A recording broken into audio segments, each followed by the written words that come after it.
Thank you so much, Ed, and to all the other board members, to honored guests, and to the lovely First Lady.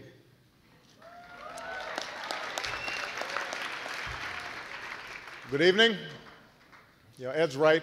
I work a lot, and so I wasn't sure that I should actually come tonight. Biden talked me into it. He leaned over and he said, "Mr. President,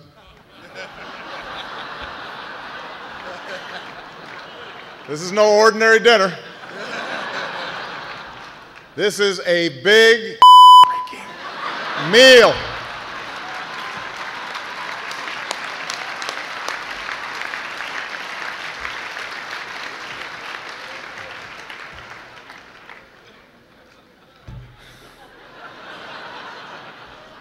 It's been quite a year since I've spoken here last. Lots of ups, lots of downs, except for my approval ratings, which have just gone down. But that's politics. It doesn't bother me. Besides, I happen to know that my approval ratings are still very high in the country of my birth. So,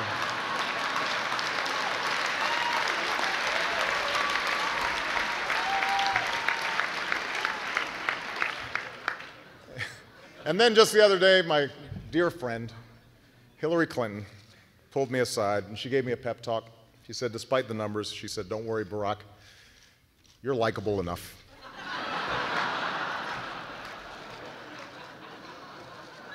Which made me feel better.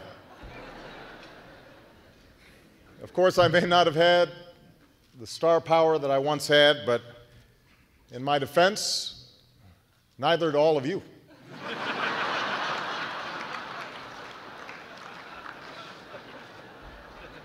People say to me, "Mr. President, you helped revive the banking industry. You've saved GM and Chrysler. What about the news business?" And I have to explain, hey, I'm just the president. I'm not a miracle worker here.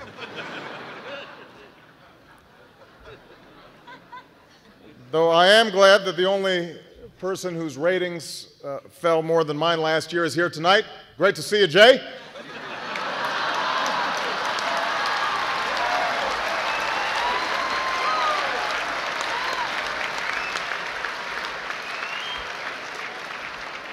I'm also glad that I'm speaking first, because we've all seen what happens when somebody takes the time slot after Leno's.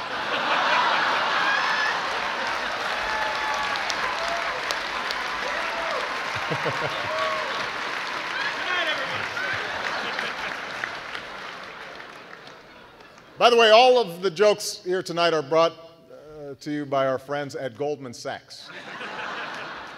So you don't have to worry. They make money whether you laugh or not.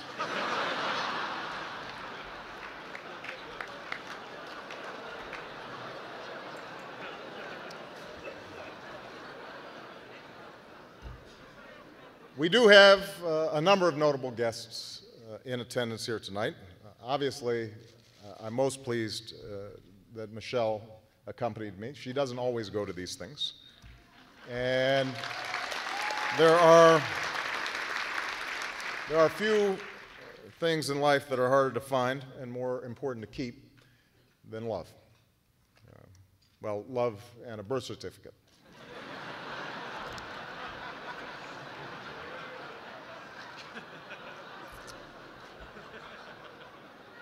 The Jonas Brothers are here. They're out there somewhere. Sasha and Malia are huge fans. But boys don't get any ideas. I have two words for you: predator drones. You will never see it coming.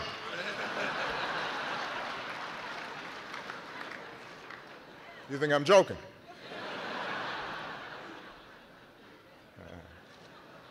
Speaking of tween heartthrobs, Scott Brown is here. I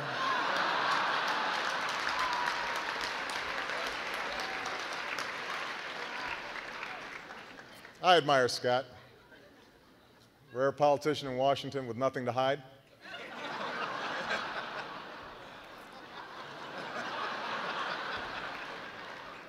Now, you should be aware that Scott Brown is not the only one with a salacious photo spread floating around. Recently, David Axelrod was offered a centerfold opportunity of his own. Now, I did not know that Krispy Kreme had a catalog, but it's true.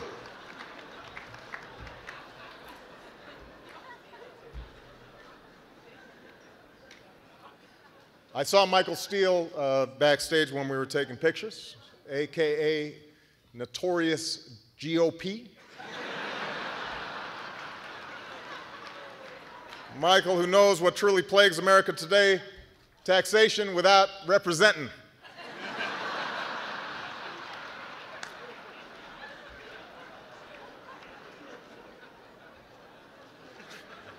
My brother.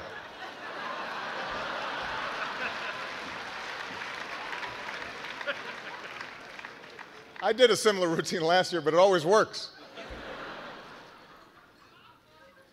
Odds are that the Salahis are here. There haven't been people that were more unwelcome at a party since Charlie Crist.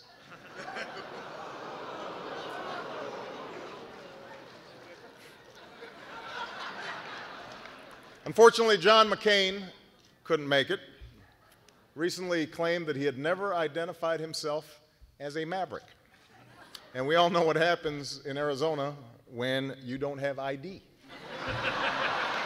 Adios, amigos.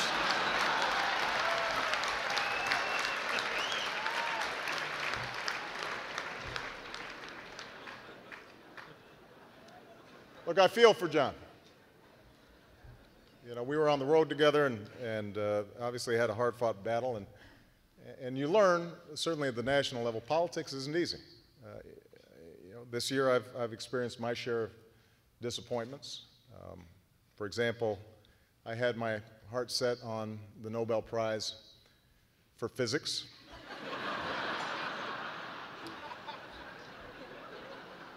But, hey, you can't win them all.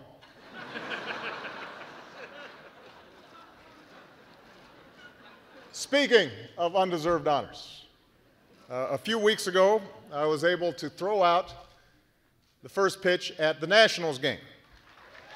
And I don't know if you saw it, but I threw it a little high, a little outside. This is how Fox News covered it. Right here. President panders to extreme left wing of batter box. On the other hand, MSNBC had a different take. President pitches no-hitter. And then CNN went a different way altogether. I was just asking Chad, how can you get a volcano in Iceland? Isn't it too when you think of a volcano, you think of like Hawaii and long words like that. You don't think of Iceland. You think it's too cold to have a volcano there. I guess that's why they're the most trusted name in news.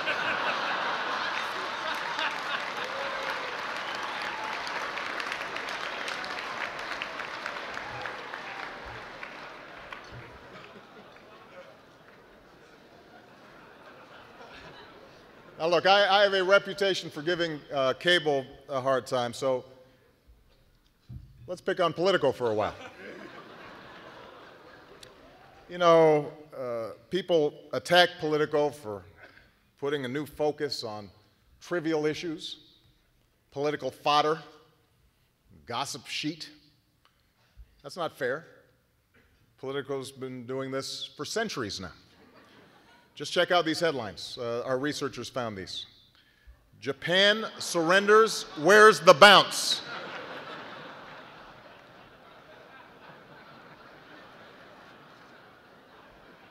Then there's this one. Lincoln saves Union, but can he save House majority? I don't know if you can see, there's a little portion there. He's lost the Southern white vote. It's astute analysis there. And my favorite, July 3rd, 1776, senior Whig official, talks break down, independence dead.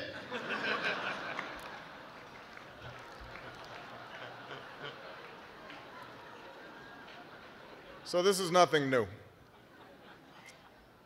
But even though the mainstream press gives me a hard time, I hear that I'm still pretty big on Twitter, Facebook, or as Sarah Palin calls it, the socialized media.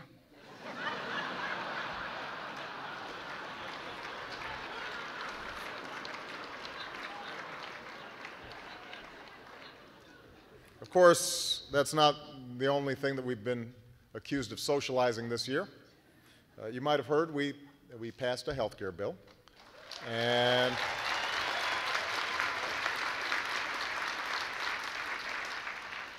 was that Roger Ailes applauding out there? Some Republicans have suggested that the bill contains a few secret provisions. Now, that's ridiculous. There aren't a few secret provisions in the health care plan. There are like hundreds. Tonight, in the interest of transparency, I'd like to share a couple. Let's see. This provision is called the Bay State of Denial. It reads, "This bill shall cover short-term memory loss related to the passage of Massachusetts health care reform." So good news, Mitt, your condition is covered.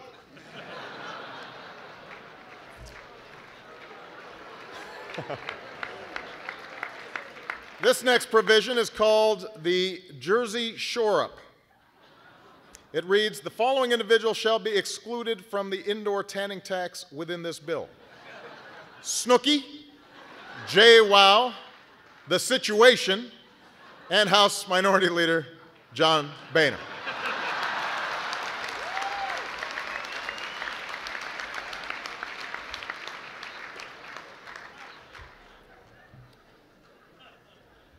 This provision ought to put a common misconception to rest. It says right here, if you do not like the ruling of your death panel, you can appeal.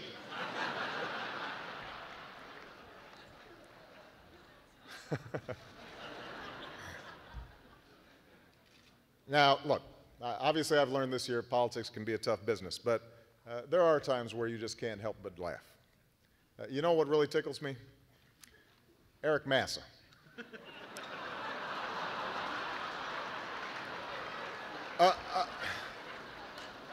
Apparently, Massa claimed that Rahm came up to him one day in the House locker room, stark naked, started screaming obscenities at him. To which I say, welcome to my world.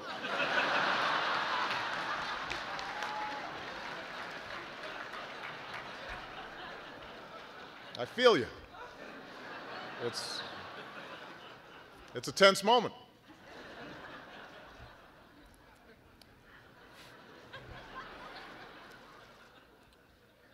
You know, even as we enjoy each other's company tonight, we're also mindful of the incredible struggles of our fellow Americans in the Gulf Coast, both those leading the efforts to stem this crisis and those along the coast whose livelihoods are in jeopardy as a result of the spill.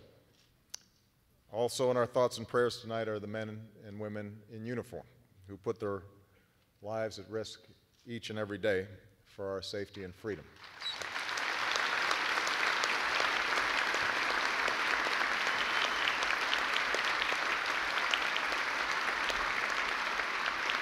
So in that spirit, I'd also like to pay a tribute to the journalists who play an extraordinary role in telling their stories. You know, earlier today I gave the commencement address at Michigan, where I spoke to the graduates about what is required to keep our democracy thriving in the 21st century. And one of the points I made is that for all the changes and challenges facing your industry, this country absolutely needs a healthy, vibrant media. Probably needs it more than ever now. Today's technology Today's technology has made it possible for us to get our news and information from a growing range of sources. We can pick and choose not only our preferred type of media, but also our preferred perspective. And while that exposes us to an unprecedented array of opinions and analysis and points of view, it also makes it that much more important that we're all operating on a common baseline of facts. It makes it that much more important that journalists out there seek only the truth. And I don't have to tell you that. Some of you are seasoned veterans who have been on the political beat for decades. Others here tonight began their careers as bloggers not long ago. But I think it's fair to say that every single reporter in this room believes deeply in the enterprise of journalism. Every one of you, even the most cynical among you, understands and cherishes the function of a free press in the preservation of our system of government and of our way of life. And I want you to know that for all the jokes and the occasional gripes, I cherish that work as well. In fact, tonight I wanted to present all of you with a bipartisan congressional resolution that honors all those wonderful contributions that journalists have made to our country and the world. But unfortunately, I couldn't break the filibuster. Thank you very much, everybody. God bless you. And God bless the United States of America.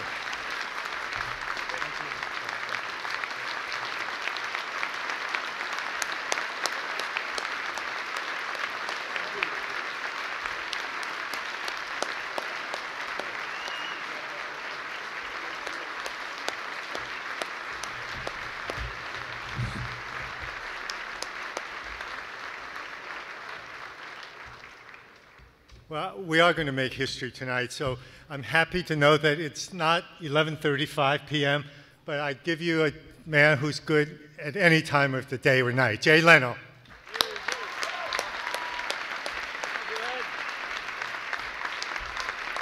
Thank you, Ed. Thank you very much. This is every comedian's dream, rich people eating.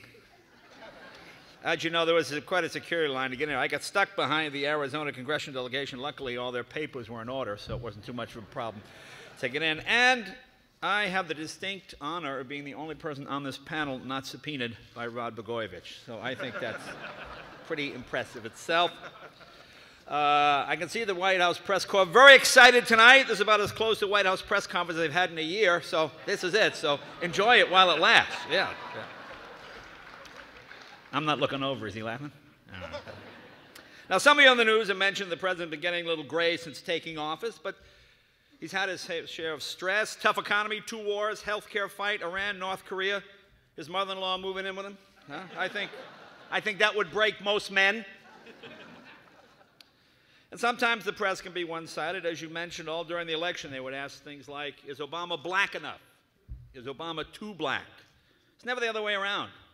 Is John Boehner orange enough? Is he too orange? We never hear that. And as you know, the president and the first lady have a wonderful family. I'm sure you remember this heartwarming photo. Take a look at this photo. We all went, take a look here. Oh, remember that? Wasn't that wonderful? And I think it reminded us all of a similar photo taken in a previous administration. Take a look. Oh, yeah.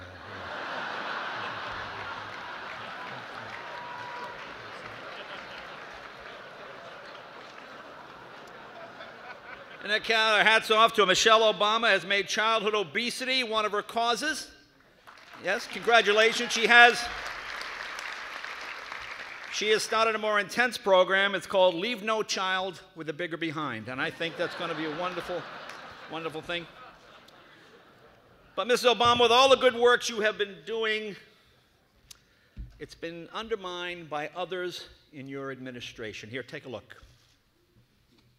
It's easy to say we need to eat healthy and exercise more. It's just as easy to say we'll start tomorrow. But our kids are running out of time. They're the first generation that might not live as long as their parents because of the health risks associated with being overweight. What can we do to help? Be the example they need.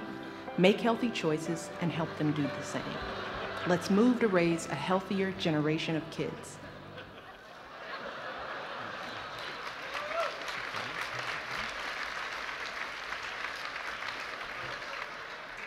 And there was a big setback for NASA this year. As you know, President Obama cutting the space program and sending more men to the moon. We're not going to be sending any more men to the moon.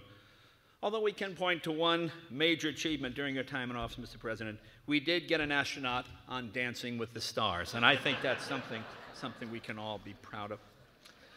You know, I have the privilege of meeting President Obama a number of times, and always surprises me to hear critics describe the president as cold and aloof. I have never found him that way. He loves to socialize, healthcare, car companies, things of that nature. Well, I want to congratulate President Obama. He has done more than anyone for the American car industry, except for Toyota. Of course, Toyota played a major role. And as you may have heard, there were more problems for Toyota today. Apparently, 2 of the crash test dummies refused to get in the car. Yeah, so it's not, things are not looking good. But one wonderful thing about President Obama, never lost his street cred. He knows how to deal with the average guy. Now, here he is meeting a businessman on the campaign trail. Look how instantly he can relate to this man. Take a look. President walking in here, this is where we're about to go. The president, again, expecting to talk about small businesses and how he's going to help them in this hurting economy, what he's going to do.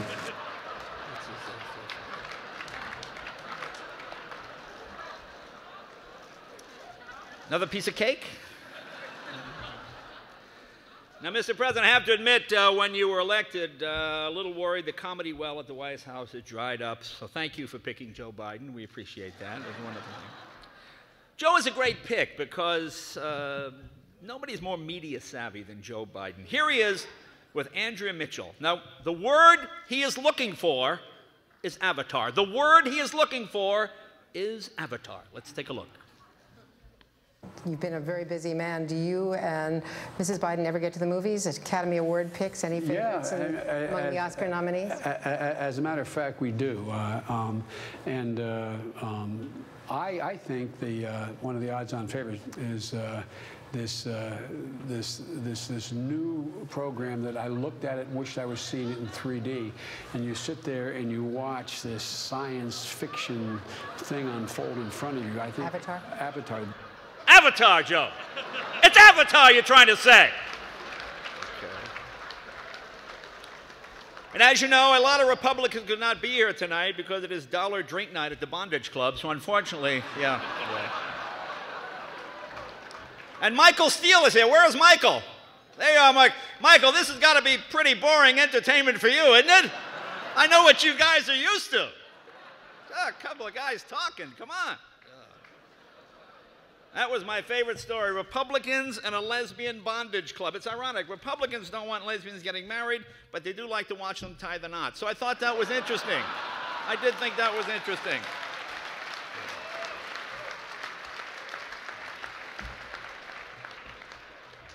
See, Washington is a very scary place. Between Republicans going to bondage clubs, the SEC looking at porn, I can't wait to get back to Hollywood, someplace wholesome where people have values. And I want to talk about White House security for a moment. Now, it's supposed to be the most secure place in the world. Now, here's President Obama and Vice President Joe Biden, the 2 most powerful men in the world. Now, watch the door behind them. How does this happen? Take a look. Good evening, everybody. Good evening. Tonight, after nearly 100 years of talk and frustration... Who's that guy? How did he get in there? Who was that? What is he, on the tour? Did he wander off?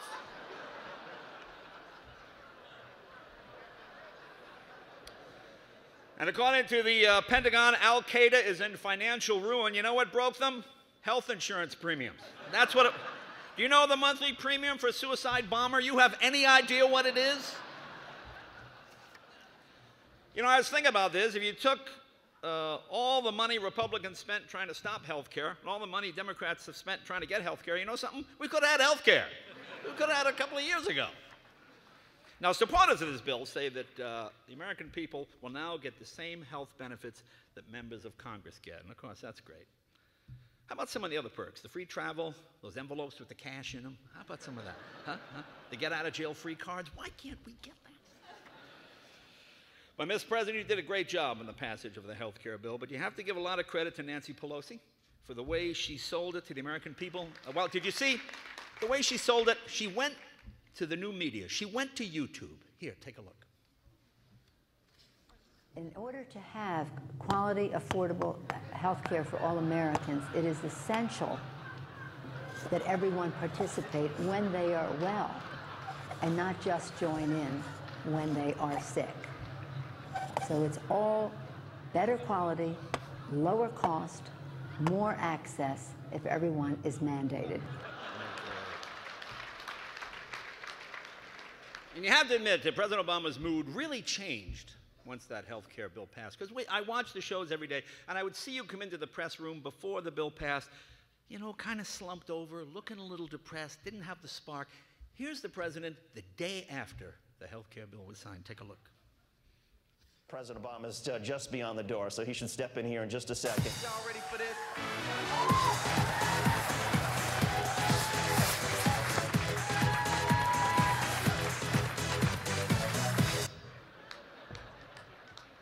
And as you know, the Secretary of Defense Robert Gates announced that the Pentagon will ease up on its enforcement of the don't ask, don't tell policy. They said that the homosexual behavior will still be against the rules, but nobody will be actively enforcing it. Kind of like the ethics regulations in Congress. It's basically the same sort of deal. And of course, David Axelrod is here. Where's David? Yeah. He's one of the people, of course, most responsible for helping to get President Obama elected. Without him, it might have been John McCain, and this would have been an early bird dinner. We'd be eating at 4:30. Huh?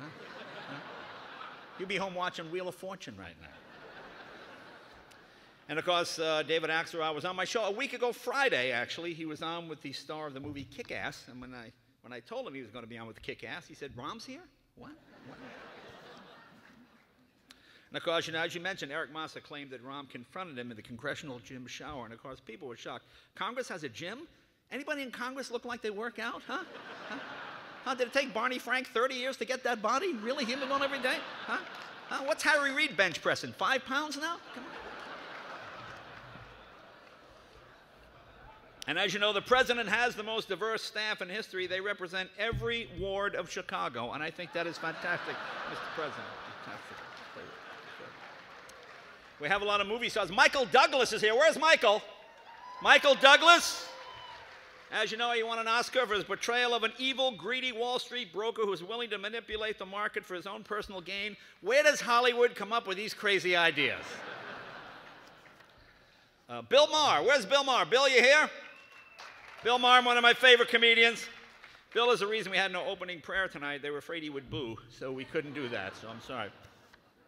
And speaking of that, you know, everybody complains about the lack of civility on both sides. You see it in sports, you see it in politics. I think we have the answer. Take a look. The reforms I'm proposing would not apply to those who are here illegally. Are you tired of people saying what's on their mind? Beyonce had one of the best videos of all time. Everyone's got an opinion, and they're all compelled to share it with others. Well, those annoying comments can go away with this duct tape. Just a few inches of this gray, sticky fabric solves it all. Duct tape, the all-American solution to everything. Of course, Osama bin Laden now releasing tapes blaming the United States for global warming. You know, I think he's running out of ideas. Huh? That's the best you can do. Even the United States blames the United States for global warming. I think he wants to quit Al-Qaeda and join Al Gore, basically, I think. And as you know, President Obama has been promoting alternative energy. Texas State University has now developed exercise equipment that operates electricity when you exercise. See, they hope that one day people will be able to generate enough power from their home by exercising. Huh? Well, you thought Americans were hiring a lot of illegal aliens before. Huh? Manuel, keep pedaling. And last month, you mentioned President Obama threw out the first pitch at the Washington Nationals game against the Philadelphia Phillies. Well, they didn't tell you that Biden got kicked out for cursing at the umpire. You didn't bring that up, Mr. President. Did you see the pitch? It was not a good pitch, no. But to be fair, he had just come for an interview on MSNBC, and I think you were used to softball. So I think that's probably what. Oh, I'm going to get fired again. Well, you know, I tell you something. A lot of critics felt that President Bush did a better job of getting the ball over the plate. That's what they said. But on the other hand, President Obama can talk. So I think it balances. And as you know, President Obama and the First Lady very much committed to education. In fact, here is their latest program. President Barack Obama says that a good education is everything to a child's future. But what do you do with a child that can't learn? Or worse, a child that won't learn? Well, thanks to a bold new government program, you can trade them in! It's Cash for Flunkers. Bring in that simpleton you call your son and get up to $4,500 toward the purchase of a new or select used child. That's right, up to $4,500 for that wannabe gangster. Or that morbid goth punk.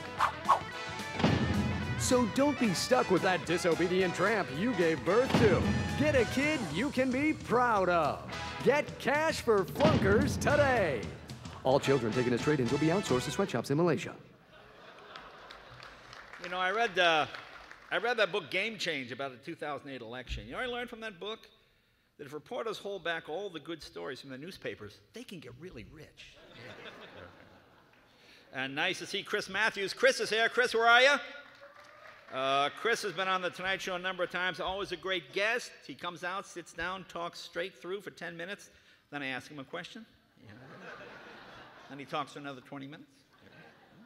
Let's talk about the press for a minute. I want you to watch how different networks cover the same story. Now, remember that story a while back about President Obama? Somebody had a jacket and they had a big poster in Times Square, and of course the president not supposed to be endorsing. Well, here's how CBS covered it. Take a look. And President Obama no longer has a commanding presence in another New York location. Remember this huge billboard with his likeness? It was removed yesterday from Times Square. Mr. Obama's picture is not supposed to be used for commercial purposes. Okay, now, look how Fox News carried the exact same story.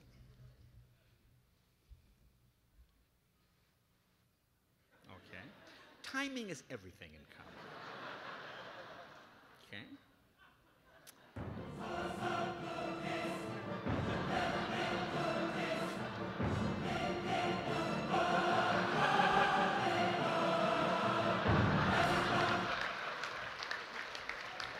But to be fair, it is a two-way street, and I think the White House likes to play games with Fox News. Now, I'm going to show you some tape. Now, this tape has not been altered in any way. We didn't change anything, do anything. I'm going to show you some reporters outside the White House. Now, notice how quiet it is when the MSNBC reporter is reporting, and then watch what happens with Fox. Again, we haven't changed it in any way. Take a look. Having a runoff election does make a couple of problems go away. Press briefing by Secretary Robert Gibbs. Defense of an emergence of this side of the party isn't necessarily a good thing, and John Boehner said call made in the past few minutes that it involved more than just congratulations. It's a special congressional race, upstate New York. Republicans have held it since the 19th. It may be the kind of sausage making you don't want to look too closely at, but coincidence? You be the judge. Then you mentioned the situation in the Gulf of Mexico. There's talk now that this oil slick could end up being bigger than that huge disaster they had up in Alaska. Really? Bigger than Sarah Palin? That is unbelievable. And Wolf Blitzer is here. I saw him before. There you are. Hello, Wolf. Say, doesn't that sound like the name of Sarah Palin's hunting helicopter? The Wolf Blitzer? Doesn't that seem like that? Wolf, the answer is stay off Celebrity Jeopardy. That is the answer. There you go. Well, you know, the big rumor is Sarah Palin may run for president in 2012. And as you know, she is a former beauty queen. If she wins, it would make history because it would mark the first time a beauty queen could actually bring about world peace. They've all talked about it. But she could make it happen. Do you see her campaigning last month with John McCain? I like to call them Beauty and the Deceased. Isn't that what it looked like? Yeah. And my favorite Democrat of the past year, Senator John Edwards. Wow, a personal injury attorney who turned out to be a sleazeball. Who could have seen that coming? I was stunned by that revelation. Yeah. Well, now there's talk of a John Edwards sex tape. Ooh, huh? There's something people have never seen before. A lawyer screwing people. Wow. Ooh, how unusual is that? And of course, the first lady of television, Betty White, is here. Where's Betty White? We love Betty White. Hi, sweetheart. Betty has a long history in this town. As you know, her first stage performance here was interrupted by John Wilkes Booth, and that was a sad day, but...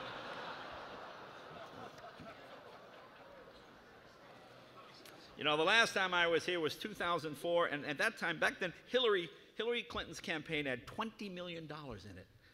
Now, of course, Mark Penn has it, but hey, that's just something else. Little inside baseball. Yes. Oh, the rich guys get it. Yeah. Well, you know, Newsweek is reporting that Hillary Clinton has been talking to friends about stepping down as Secretary of State. But, you know, I think I picked up a clue in a recent interview of what she plans to do. It's a little subtle, but take a look. Never is a long time, so I want to ask you again. You're never going to run for president again? I have absolutely no interest in running for president. None. I mean, I know that's hard for some people to believe, but I just... And Virginia Governor Bob McDonnell is here. Bob, where are you? Where is he there? Yeah, I heard him say, when he heard the president was going to be here, he said, what, Jefferson Davis is coming? I couldn't believe it. Who's a tough room? All right. My good friend Joy Behar from The View. Where's Joy? Joy is here. You know, I give the ladies of The View a lot of credit. I've seen President Obama in tough negotiations with the Russians. I've seen him get in a showdown with Kim Jong-il. I see him get tough on the president of Iran. What's his name? Mahmoud Ahmadinejad. Is that how you say it, Mr. President? Ahmadinejad? But the only time I've ever seen him look nervous and fidgety is on The View. Now, we have not altered this tape in any way, but count how many times he fidgets here. Take a look. You're used to all this. I am surrounded by women. So we're no surprise. I am surrounded by women. Well, no, you guys always surprise me. You always surprise me. You always have something. Well, I just want to say that over the weekend, I reread Dreams from My Father. All right, let's wind this baby up. My favorite moment of the past year, though, was seeing all 5 living presidents together in the Oval Office. And then something spontaneous happened. And I thought it was just fantastic. Take a look. Yeah. What is it good for? Absolutely nothing. Yeah. What is it good for? Absolutely nothing. Say it again, y'all. Ladies and gentlemen, this has indeed been an honor and a privilege. This is the greatest job I've ever had for the President of the United States, First Lady Michelle Obama. Thank you very much, everybody. Have a great evening. Bye-bye.